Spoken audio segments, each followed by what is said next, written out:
ആലപ്പുഴ അരൂർ ദേശീയപാതയിലെ യാത്രാ ദുരിതത്തിന് പരിഹാരം കാണണമെന്നാവശ്യപ്പെട്ട് ചന്ദരൂർ ജനകീയ സമിതിയുടെയും സംയുക്ത റെസിഡൻസ് അസോസിയേഷന്റെയും സംയുക്താഭിമുഖ്യത്തിൽ ഇന്ന് ജനകീയ പ്രതിഷേധം നടക്കുകയാണ്. യാത്രാ ദുരിതത്തിന് പരിഹാരം ആവശ്യപ്പെട്ട് അരൂർ പഞ്ചായത്ത് അംഗങ്ങൾ കളക്ടറുടെ ചേംബറിൽ നടത്തിയ ചർച്ച നേരത്തെ പരാജയപ്പെട്ടിരുന്നു. നിതിൻ പ്രഭാകരനാണ് വിവരങ്ങൾ നൽകുന്നത്. നിതിൻ, വലിയ പ്രതിഷേധം അവിടെ ദിവസങ്ങളായി അരങ്ങേറുന്നുണ്ടായിരുന്നു. അത് ഇപ്പോൾ കടുപ്പിച്ചിരിക്കുന്നു. നമ്മൾ നാവാ കുഴിയടയ്ക്കാം പരമ്പര വഴി അവരുടെ പ്രശ്നങ്ങൾ പുറത്തു കൊണ്ടിരുന്നു, വാർത്തയാക്കിയിരുന്നു. ഇപ്പോൾ എങ്ങനെയാണ് അവർ പ്രതിഷേധിക്കുന്നത്? ഫിജി, നമുക്ക് ദൃശ്യങ്ങളിൽ കാണാൻ കഴിയുന്നത് പോലെയുള്ള ശക്തമായ പ്രതിഷേധം റെസിഡൻസ് അസോസിയേഷന്റെയും അതോടൊപ്പം തന്നെ ജനകീയ സമരസമിതിയുടെയും നേതൃത്വത്തിലാണ് ഈ പ്രതിഷേധം നടക്കുന്നത്. 36 ജീവനുകളാണ് ഈ ആകാശപാത നിർമ്മാണം ആരംഭിച്ചതിന് ശേഷം ഈ റോഡിൽ പൊലിഞ്ഞത്. നിരവധി പേർക്ക് അപകടത്തിൽ പരിക്കേറ്റ് ചികിത്സയിലാണ്. ഇനി ഇത്തരം അപകടങ്ങൾ ആവർത്തിക്കാൻ അനുവദിക്കില്ല.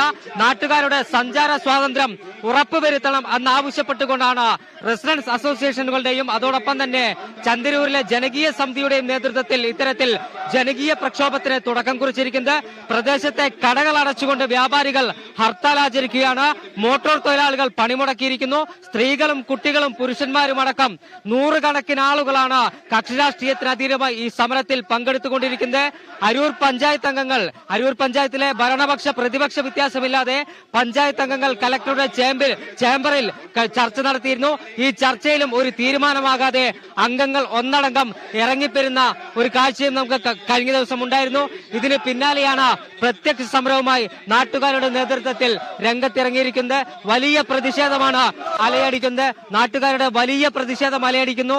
വലിയ തരത്തിലുള്ള പോലീസ് സന്നാഹവും സ്ഥലത്തുണ്ട്. പക്ഷേ ഇവർ പറയുന്നത് തങ്ങൾക്ക് സ്വതന്ത്രമായി സഞ്ചരിക്കാനുള്ള അവകാശമുണ്ട്. ആ അവകാശം സംരക്ഷിക്കാനാണ് ഇത്തരത്തിൽ സമരത്തിലിറങ്ങിയതെന്നാണ്. ഇന്ന് പ്രത്യക്ഷ സമരത്തിന് ഇന്ന് തുടക്കം കുറിച്ചിരിക്കുന്നു. വരും ദിവസങ്ങളിലും ശക്തമായ സമരവുമായി മുന്നോട്ട് പോകാനാണ് നാട്ടുകാരുടെയും ജനകീയ സമരസമിതിയുടെയും തീരുമാനം. ഫിജി, നിതിൻ, ഇപ്പോഴും ഉയരപ്പാത നിർമ്മാണം അവിടെ പുരോഗമിക്കുന്നുണ്ടോ? അവിടുത്തെ സർവീസ് റോഡ് ടാർ ചെയ്ത് കൊടുക്കാം എന്നുള്ള, അല്ലെങ്കിൽ കോൺക്രീറ്റ് ചെയ്ത് കൊടുക്കാം എന്നുള്ളൊരു വാഗ്ദാനം ഉണ്ടായിരുന്നു. അതൊന്നും ഉണ്ടായിട്ടില്ല. എന്ത് വാഗ്ദാനങ്ങളാണ് ഇവർക്ക് നൽകിയത്? അതെങ്ങനെ ഇപ്പോൾ പാഴായി?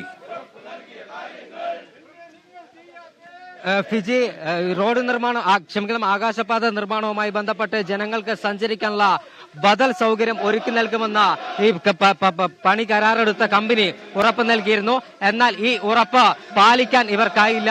ഇതേ തുടർന്നാണ് ശക്തമായ സമരവുമായി ജനങ്ങൾ രംഗത്തിറങ്ങിയിരിക്കുന്നത്. ഇവർ തന്നെ പറയുന്നത് 36 ജീവനുകൾ ഈ റോഡിൽ പൊലിഞ്ഞിരിക്കുന്നു. നിരവധി പേർ അപകടം സംഭവിച്ച് ഇപ്പോഴും കിടപ്പിലാണ്. ഇത്തരത്തിൽ ഇനി ഒരു ആളുടെയും ജീവൻ പോകാൻ അനുവദിക്കില്ല. തങ്ങൾക്ക് സ്വതന്ത്രമായി സഞ്ചരിക്കാൻ, വിദ്യാലയങ്ങളിലേക്ക് അടക്കം പോകുന്ന കുട്ടികൾ ഉൾപ്പെടെയുള്ളവർക്ക് സഞ്ചരിക്കാനുള്ള അവകാശമുണ്ട്. ആ അവകാശം സംരക്ഷിക്കാനാണ് ഇത്തരത്തിൽ സമരവുമായി മുന്നോട്ട് പോകുന്നത് എന്നാണ് ഈ സമരസമിതി പറയുന്നത്. വലിയ സമരവുമായി അധികാരികൾ കണ്ണു തുറക്കുന്നതുവരെ, അല്ലെങ്കിൽ ഈ ആകാശപാത നിർമ്മാണത്തിന് കരാർ ഏറ്റെടുത്ത കമ്പനി ബദൽ സംവിധാനം ഒരുക്കുന്നവരെ സമരവുമായി മുന്നോട്ട് പോകാനാണ് സമരസമിതിയുടെ തീരുമാനം. ഇപ്പോൾ നമ്മളോടൊപ്പം തന്നെ ഇത് ഫ്ലാഗ് ഓഫ് ചെയ്ത ഫാദർ നമ്മളോടൊപ്പം ചേരുകയാണ്. ജനങ്ങൾക്ക് കമ്പനി നൽകിയ ഉറപ്പ് പാലിക്കാത്തെ തുടർന്നാണോ ഇത്തരം സമരവുമായി രംഗത്തിറങ്ങേണ്ടി വന്നത്? അതെ, ജനങ്ങൾക്ക് കമ്പനി നൽകിയ ഉറപ്പ് നിരോധിച്ചതിന്റെ പേരിലാണ് ഞങ്ങൾക്ക് സമരത്തിൽ ഇറങ്ങേണ്ടി വന്നത്. മാത്രമല്ല, ഇത്രയും നാളായിട്ട് ഇത്രയും പേര് മരിച്ചിട്ട് പോലും അധികൃതരുടെ ഭാഗത്തുനിന്ന് യാതൊരുവിധ സഹകരണവും ഈ നാട്ടിലെ ജനങ്ങളോട് കാണിക്കുന്നില്ല. ജനങ്ങൾക്ക് പുറത്തിറങ്ങി നടക്കുവാൻ, സ്വൈരമായിട്ട് നടക്കുവാനും, കുട്ടികൾക്ക് സ്കൂളിൽ പോകുവാനും, പരിക്കേറ്റവരെയും രോഗികളെയും ആശുപത്രിയിൽ കൊണ്ടുപോകാൻ പോലും വയ്യാത്ത വലിയൊരു ഗതി ഞങ്ങൾക്ക് വന്നിരിക്കുകയാണ്. ഞങ്ങളുടെ നാടിന്റെ സൗന്ദര്യം തന്നെ നഷ്ടപ്പെട്ടു. ഞങ്ങളുടെ നാട് എന്ന് പറയാൻ ഞങ്ങൾക്കിപ്പോൾ അഭിമാനമായിരുന്ന നാട് ഞങ്ങൾക്കിപ്പോൾ വലിയ ഒരു ബാധ്യതയായിട്ട് മാറിയിരിക്കുകയാണ്. ആകയാൽ ജനകീയ സമിതി നടത്തുന്ന ഈ സമരത്തിൽ എല്ലാവരും അണിചേർന്നുകൊണ്ട് ഞങ്ങളുടെ ആവശ്യങ്ങൾ സഞ്ചാരയോഗ്യമാക്കി തരിക, കുട്ടികൾക്ക് സ്വതന്ത്രമായി സ്കൂളിൽ പോകാൻ സാധിക്കുക എന്നുള്ള എല്ലാ ആവശ്യങ്ങളും നിറവേറ്റി തരണമെന്ന് താഴ്മയോടെ അപേക്ഷിക്കുകയാണ് എല്ലാവരോടും. ഫിജി, അച്ഛൻ സൂചിപ്പിച്ചതുപോലെ തന്നെ കമ്പനി, ഈ ആകാശപാത നിർമ്മാണത്തിന് കരാർ ഏറ്റെടുത്ത കമ്പനി ബദൽ സംവിധാനം ഒരുക്കി നൽകാമെന്ന് ഇവർക്ക് ഉറപ്പ് നൽകിയിരുന്നു. എന്നാൽ ആ ഉറപ്പ് പാലിക്കപ്പെട്ടില്ല. നിരവധി അപകടങ്ങൾ, ദിനംപ്രതി അപകടങ്ങൾ ഇവിടെ പതിവാണ്. സ്കൂളിലേക്ക് പോകുന്ന വിദ്യാർത്ഥികൾ ഉൾപ്പെടെയുള്ളവർക്ക് യാത്ര ചെയ്യാൻ കഴിയാത്ത ഒരു സാഹചര്യമാണ് നിലവിലുള്ളത്. അതുകൊണ്ട് തന്നെയാണ് ഇത്തരത്തിൽ ഒരു ജനകീയ സമരവുമായി ജനങ്ങൾ ഒറ്റക്കെട്ടായി രംഗത്തിറങ്ങിയിരിക്കുന്നത്.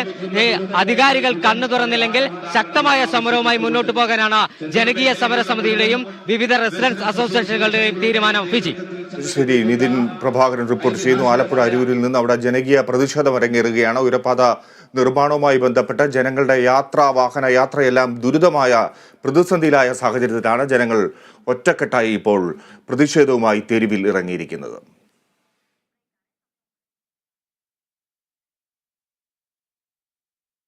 ഇപ്പോൾ സമയം 9:36, ഒരു ഇടവേള.